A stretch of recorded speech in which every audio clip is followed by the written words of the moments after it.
I hope you guys can hear us, and I hope the network quality isn't too bad. It's all right. Right.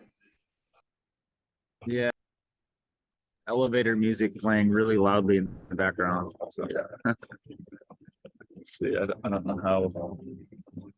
Yeah, I don't know how loud this is going to be for us. I didn't bring my little portable speaker. All right. Okay, let's wait a couple more minutes like usual. We only have 5 people today. I'm not sure how many people we'll have. It doesn't seem like we have a huge list of topics, and some people are probably at KubeCon. I know for a fact some people are at KubeCon. Well, yeah, hopefully the background music isn't too annoying. If it is, we'll try to mute ourselves. Yeah, maybe we'll keep ourselves muted.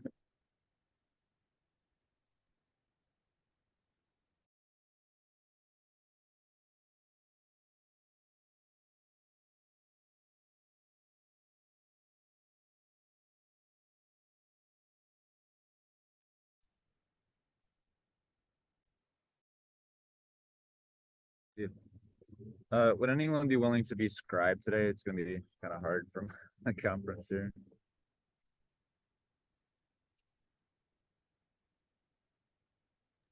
Yeah, we Go can. on then. I will.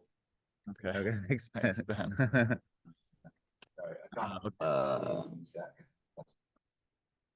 How's KubeCon? It's going pretty well. Yeah. It's we've been at the booth a lot. The booth, well, all the booths actually haven't had near the traction I think that we had in Amsterdam. I think it's just not in as good a location. The people that we have talked to have been really good conversations. It's just a little bit more infrequent. But the event's pretty nice. Chicago's nice. It's been fun. But today's the last day. Oh, look, Drew made it home okay. I did. Yes. Yeah, it felt great to have a full night's sleep. Yeah, buddy. Okay, I guess we can get started. I don't think we have any new faces here. So we can skip the introduction part. Thomas, you had something you wanted to mention. I was actually working on a Kotlin SDK for clients, and I had a discussion with Niklas from Spotify, I think, about the fact that should we rename it Android SDK rather than Kotlin one, just for the sake of not losing people between the Java one and the Kotlin one. And yeah, I don't know if the question is the same for the Swift one, if we want to call it, I don't know, iOS or something like that. But yeah, basically, I wanted to start discussing about it. What's your thought over it? My thinking is similar to JavaScript. We may want to keep the repo called Kotlin SDK because we may want to actually build multiple things there at some point. Like maybe we have a server-side component of some kind. Like I'm not sure, but I wonder if the specific artifacts that we build and bundle with the intent on a specific platform maybe should be called, named appropriately. So maybe calling the thing we're publishing right now the Android SDK, but keeping the repo called Kotlin. Like I'm not sure. I don't really feel too strongly about it. Just an idea that's consistent with what we do in JS, though, at least. Yeah, and the main goal was to be consistent. Go ahead. The docs refer to it as Android as well. So if we want to call the artifact that would make sense to me.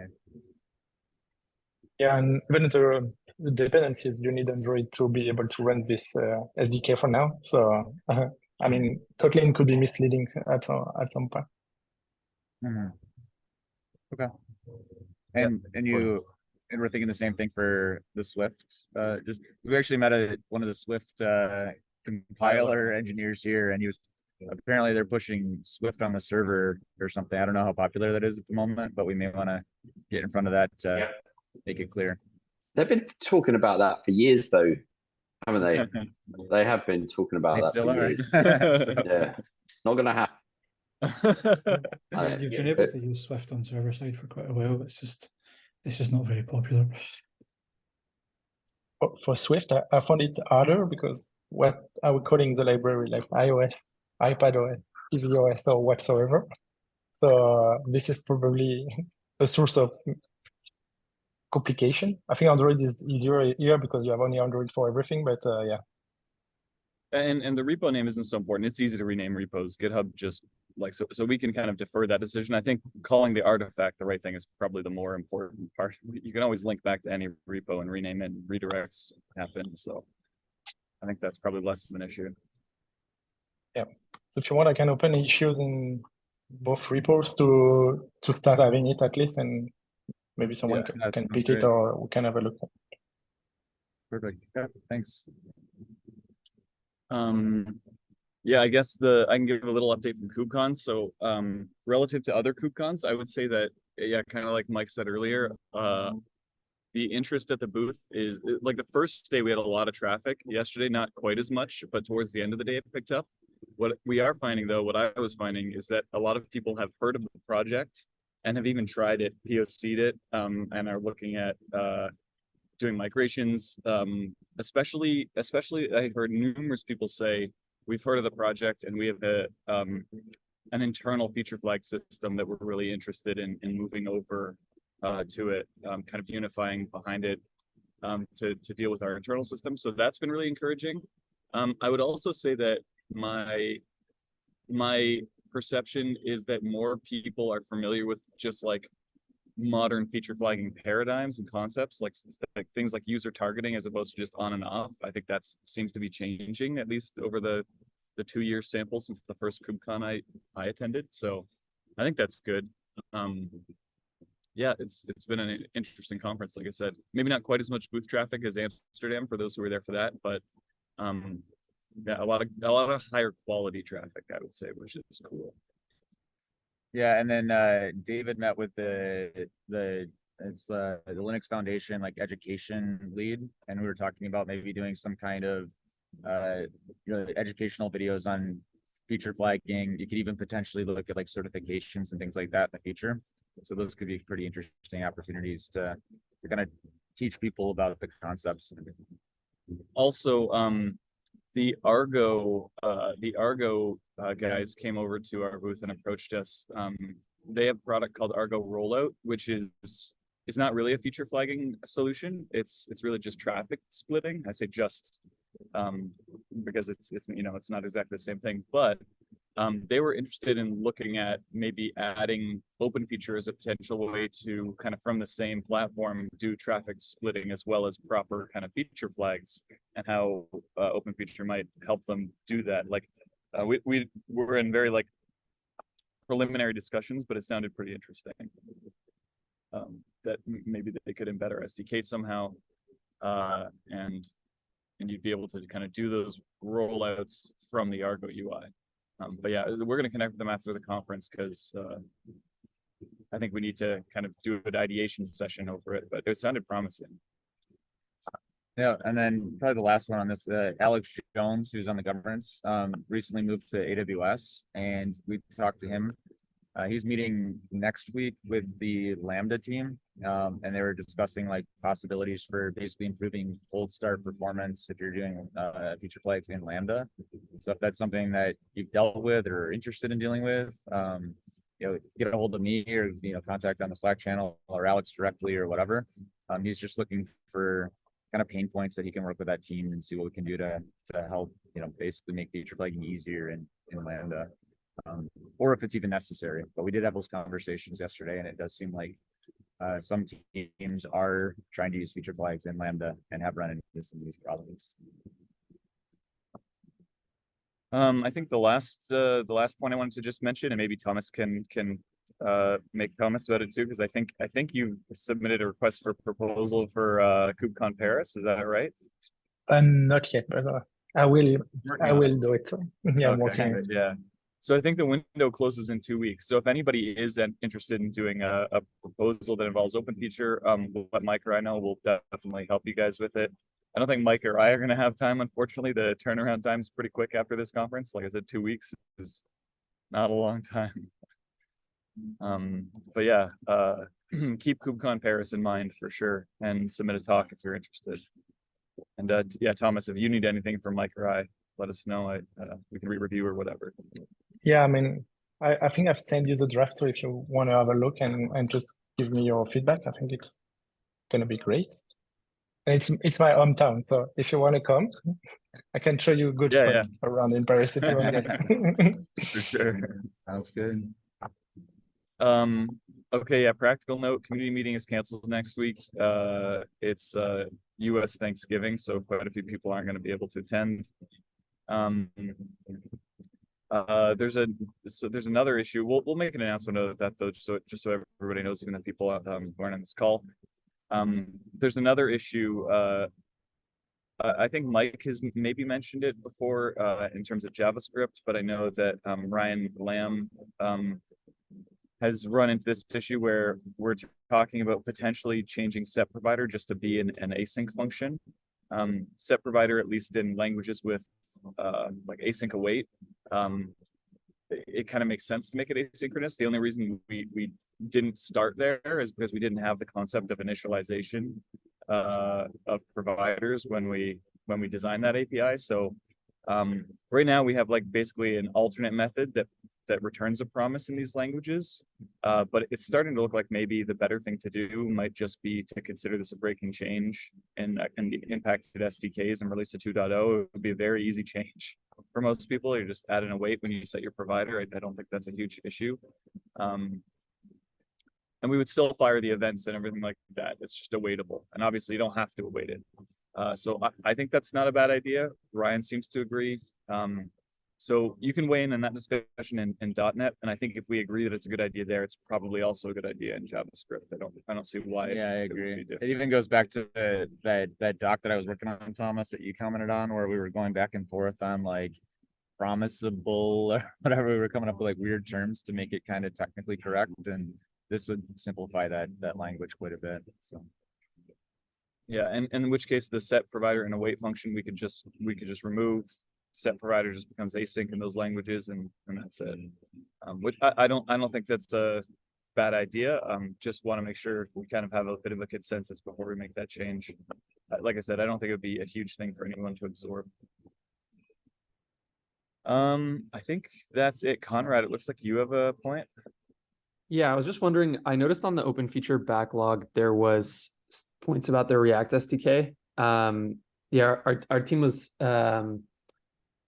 basically had a React SDK, and then it didn't play super nicely with Next SSR. And then we started taking a look around at other how other teams handle it. And it seems like there's a ton of nuance, which is super interesting. And it seems like it's changed a lot. Like in the last couple of years, suspense has become the standard to use in React. So now that's the way people use async fetching. But if they haven't moved to that, then like it's less of a good story. So I'm just wondering if there are any community initiatives around how to use feature flagging in React, because I know that there's the client SDK, but it only goes so far because there's so many ways people use React, and we took a look at it, but we felt like it didn't go far enough. So I'm curious. I haven't dug too much, so this is my laziness just asking verbally instead of digging a little more, but curious if there's been any other movement in this area. The answer honestly is that the React SDK is basically just in a foundational state right now. Like it's more or less just there as an experimentation area. So it's published experimentally. It has a pre-release tag and NPM. I am going to start dedicating more time to it. However, React is not like exactly my strong suit. I have a lot of experience in other front-end frameworks. So I would love if anybody could offer more insights there. Like Conrad, if you want to play around with something, feel free to open PRs. At this point, it's all experimental. Like, so I'm totally okay with releasing breaking changes just to test them out. Like, you know, we're not recommending people use the React SDK in production. That's very clear. So I'm happy to just play around with it, entertain PRs. I would love to see a take on the suspense API. It's not something I'm too familiar with. But yeah, I intend to be familiarizing myself with that and sinking a lot more time into the React SDK like as soon as next week. So if you want to be involved, that would be awesome. Yeah, definitely. And for my own edification, is it in JS contribs, or is that where it gets published from? It's in JS SDK. So there's actually in packages, there's actually a React subfolder. That's where it's published from. And it's very minimal. It's more or less just like POC grade, like you can actually do this and all the components play nice together. It's not even a fully functional SDK. Just one thing to add. So it would be good to describe or be upfront about like what frameworks are or aren't in scope for the work. We have quite a lot of sort of traffic around and people getting very, very confused and muddled, especially with things like Next.js, because it's like, so, you know, pre-rendering pages, how do flags work in that, where's the runtime, all this sort of stuff. Like, and like, I found like people tend to say React when they mean like Next or something. Do you know what I mean? And so, yeah, just to be clear about like, it seems to just, you know, what it is we're targeting, and also like, you know, what we're not targeting, because otherwise people get themselves tied up in knots and they're like, yeah, you know, because Next is like kind of a lot of it's magic, and a lot of people would notice when they're implementing stuff, they don't actually understand like what's going on in the background. It's just, you know, the deploy it's a versatile and it's just everything magically works, which is, you know, why it's such a great platform. But it causes us a lot of support issues, and also people who think they've got a better way of doing stuff. And it's been really tough trying to build a JS SDK that, you know, works for React and Angular and blah, blah, blah, blah, blah. Yeah, it's a constant problem. That's a really good point, Ben. Do you think you could find the time to maybe open a quick issue in the JS SDK, and like, even if you just list out a couple different platforms, like this one, that one, we might want to support, like maybe basically just give us help us avoid the pitfalls. Like if you could just open a really small issue, that would probably be super helpful. Yeah, I can get Kyle to maybe add some sort of deep. I kind of don't know the specific details. I just know that, like, you know, it's like it's a constant struggle. Yeah. Okay. Yeah, Conrad, you too. That would be helpful. And I mean, I guess you and Kyle and Ben, you could maybe focus your efforts in one issue, and we could kind of aggregate the conclusions up into one spot, and maybe a doc, maybe put some kind of like decision record somewhere. But I think that's a really useful discussion to have, and frankly, one I'm probably only somewhat equipped for. So I'm it would be great to have more insight. It would definitely be great work, because like also if you can get React, and then, you know, by sort of association, React Native is really, really popular amongst our customers, really popular. So that's like a very large potential user base if you can get something there that's like version 1. Okay. Are you seeing much from like Angular or Vue or any other, like? A little bit. Yeah, Angular's still Angular, and like .NET and Microsoft both seem to all run Angular, which is kind of never quite figured that out why, but that's yeah. I mean, React, for us anyway, the people we speak to and use Fragsmith, React's definitely like in the lead, but there's a ton of like Angular code out there that is going to need to last another 10 years kind of thing. Yeah. Yeah. Okay. Okay. Okay. Well, it looks like that brings us to the end of our notes. I don't know if anyone else has anything they want to add.